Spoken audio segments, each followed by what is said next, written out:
परिचय। शिखा और उसके माता पिता मुंबई के लिए हवाई जहाज पकड़ने के लिए हवाई अड्डे पर हैं। उसके माता पिता ने उससे वादा किया है कि उनके मुंबई प्रवास के दौरान वो उसे एलिफेंटा की गुफाओं तक नाव की यात्रा कराएंगे। उनकी वापसी की यात्रा ट्रेन से आरक्षित है। शिखा रोमांचित है। उसे मुंबई के एक प्रवास में परिवहन के 3 साधनों के प्रयोग का अवसर मिलेगा। इस पाठ में हम यातायात के विभिन्न साधनों के बारे में जानेंगे। आओ सीखें। यातायात को परिभाषित करना। परिवहन के विभिन्न माध्यमों के बारे में बताना। थल परिवहन को परिभाषित करना। जल परिवहन को परिभाषित करना। वायु परिवहन को परिभाषित करना।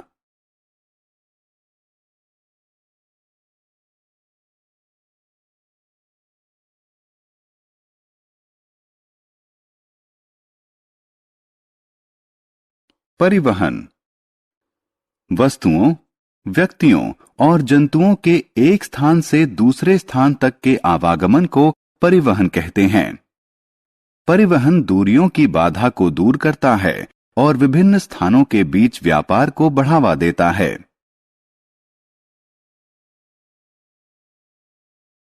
परिवहन के साधन। हम सामान लाने जाने के लिए ट्रक, ट्रैक्टर, मालगाड़ी और मालवाहक पोत और हवाई जहाज का प्रयोग करते हैं और यात्रियों को एक स्थान से दूसरे स्थान तक लाने ले जाने के लिए बस, ट्रेन, कार और हवाई जहाज का प्रयोग करते हैं। वस्तुओं, व्यक्तियों और जंतुओं को एक स्थान से दूसरे स्थान तक ढोने वाले वाहकों को परिवहन के साधन कहते हैं।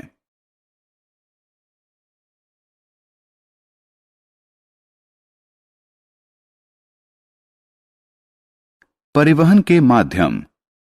व्यक्ति, जंतु और वस्तु को सड़क, रेल, पानी या वायु के माध्यम से स्थानांतरित किया जा सकता है। परिवहन के लिए प्रयुक्त होने वाले विभिन्न माध्यमों को परिवहन के माध्यम कहते हैं। परिवहन के माध्यमों को मुख्यतः 3 भागों में बांटा जा सकता है: थल परिवहन, जल परिवहन और वायु परिवहन। सड़क परिवहन। धरती पर होने वाले वस्तुओं और यात्रियों के यातायात को थल यानी भूमि परिवहन कहते हैं। थल परिवहन को सड़क परिवहन और रेल परिवहन में बांट सकते हैं।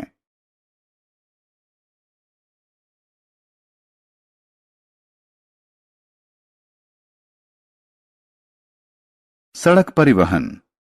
सड़क जमीन पर एक स्थान से दूसरे स्थान को जोड़ती है। जिस रास्ते या मार्ग पर गाड़ियां चलाई जाती हैं, उन्हें सड़क परिवहन कहते हैं।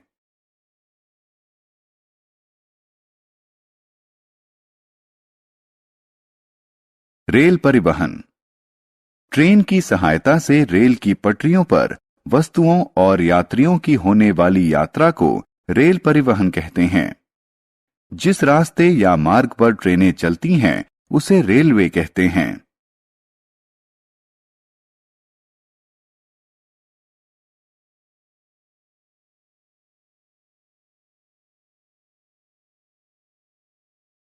जल परिवहन।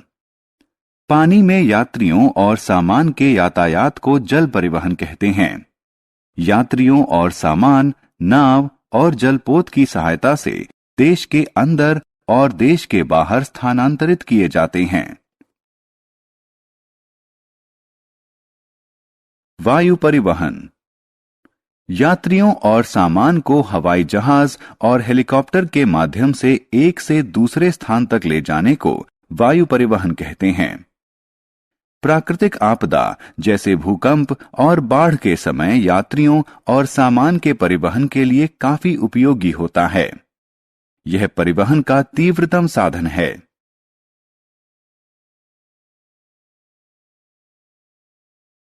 हमने क्या चर्चा की?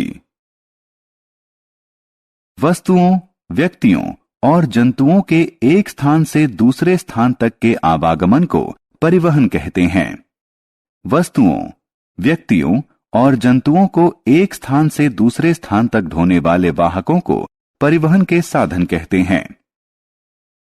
परिवहन के लिए प्रयुक्त होने वाले विभिन्न माध्यमों को परिवहन के माध्यम कहते हैं। थल, जल और वायु परिवहन के 3 माध्यम हैं।